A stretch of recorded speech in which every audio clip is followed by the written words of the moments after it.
కాంగ్రెస్ ప్రభుత్వం వచ్చి 2.5 సంవత్సరాలైనా ఒక్క జనరల్ నోటిఫికేషన్ కానీ ఒక్క నోటిఫికేషన్కు వేయకుండా కాలయాపన చేస్తూ ఉంది.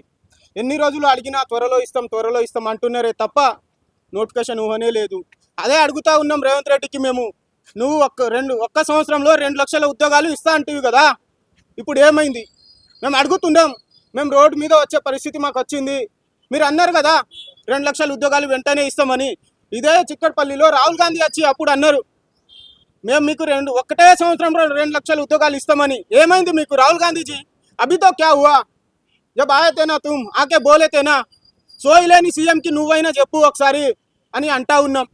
ఏంటంటే ఇప్పుడు కూడా ప్రతిసారి త్వరలో ఇస్తామని కాలయాపన చేస్తున్న కాంగ్రెస్ ప్రభుత్వానికి ఒకటే హెచ్చరిస్తున్నాం, మేము బయటకు వచ్చేంత వరకు మీరు చూసుకోవద్దు. మీరు ఒక్క నోటిఫికేషన్ కూడా ఇవ్వలేదు. ఇప్పుడు వరకు ఇచ్చిన నోటిఫికేషన్లు 13,000 మాత్రమే. మీకు తెలుసు అది దేంట్లో ఇచ్చిర్రు అనేది. వైద్య శాఖలో కానీ డిఎస్సిలో కానీ ఇంకా దేంట్లో ఇచ్చిర్రు మీరు ఒకసారి చెప్పండి. 63 పోస్టులు గ్రూప్ 1లో పెంచిర్రు తప్ప మీరు దేంట్లో ఇవ్వలేదు. అదే సీఎం రేవంత్ రెడ్డి గారు అన్నారు 70,000 ఉద్యోగాలు అని కానీ, మహేష్ కుమార్ రెడ్డి అన్నారు 1,00,000 ఉద్యోగాలు కానీ ఎప్పుడు ఇచ్చిర్రు? అయ్యా మాకు చూపెట్టండి. మీరు ఒక శ్వేతపత్రమైనా రిలీజ్ చేయండి కదా. ఎందుకు దీన్ని కాలయాపన చేస్తూ వెళ్తున్నారు? ఎన్ని రోజులని? మాకు ఇప్పుడే 2.5 సంవత్సరాలు అయింది. ఇప్పుడే మా ఏజ్లు పెరుగుతూ ఉన్నాయి. 32కు వచ్చేసినాం మేము. ఇంకా ఎన్ని రోజులని ఉండాలి? ఇదే 5 రూపీస్ ఫుడ్ తినుకొని ఉండాలనా? మీరైనా కొంచెం అర్థం చేసుకొని ఇస్తారంటే. 10 సంవత్సరాల బీఆర్ఎస్ ప్రభుత్వాన్ని ఓడగొట్టినాం మీకోసం. మేమే బస్సులు కొట్టి తీసుకొని వెళ్ళినాం. ఇప్పుడు అదే మాకు రివర్స్ అయింది కదా. అంటా ఉంటావు ఇంకా మీకు మేము నిరుద్యోగాలకు మేము హామీలు ఇస్తున్నాం, మేము ఇప్పుడు ఇస్తున్నాం. లేకపోతే ఒకటే మాట అంటారు 70,000 ఉద్యోగాలు ఇచ్చినాం. ఎక్కడ ఇచ్చిరు అదే చూపెట్టండి కదా. శ్వేతపత్రమైన రిలీజ్ చేయండి కదా. మీరు ఎందుకు ఇట్లా చేస్తున్నారు?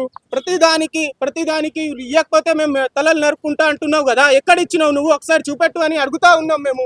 ప్రతిసారి ఏదో బీసీ బిల్లు కానీ, అసెంబ్లీ లోకల్ బాడీ ఎలక్షన్లు కానీ, ఏదో అంటే ఇప్పుడు ఎంపీటీసీ జడ్పీటీసీ ఎలక్షన్లు కానీ ఇట్లాంటి మాటలు తెరపైకి తెస్తున్నావు తప్ప నిరుద్యోగుల మాటలు అసలు ఓనే లేదు. ఏదైనా చేద్దాం అనుకుంటే మిలియన్ మార్చ్ నిన్న చేస్తే అరెస్టు మీద ఉన్న చిత్తశుద్ధి కాంగ్రెస్ ప్రభుత్వానికి ప్రభుత్వ ఉద్యోగాలు ఇవ్వడంపై లేదు అని హెచ్చరిస్తున్నాం మేము. ఎందుకు లేదు అని అడుగుతా ఉన్నాం. ఇయ్యరా? ఇంకా ఎన్ని రోజులు అని కాలయాపన చేస్తూ ఉంటారు? ఇవ్వండి కదా. ఇప్పుడైనా మేము రోడ్డు మీదకి వచ్చేంత వరకు మీరు చూసుకోకండి అని చెప్తా ఉన్నాం. ఇప్పుడైనా సోయి తెచ్చుకోవాలని గవర్నమెంట్కి మేము చెప్తా ఉన్నాం. నిరుద్యోగ మిత్రులారా, రేపు నిరుద్యోగ మార్చ్ ఉంది, అందరు కదిలి రండి. మీరు ఎన్ని రోజులు లోపల ఉంటే అన్ని రోజులు ఈ గవర్నమెంట్ ఉద్యోగాలు ఇవ్వదు.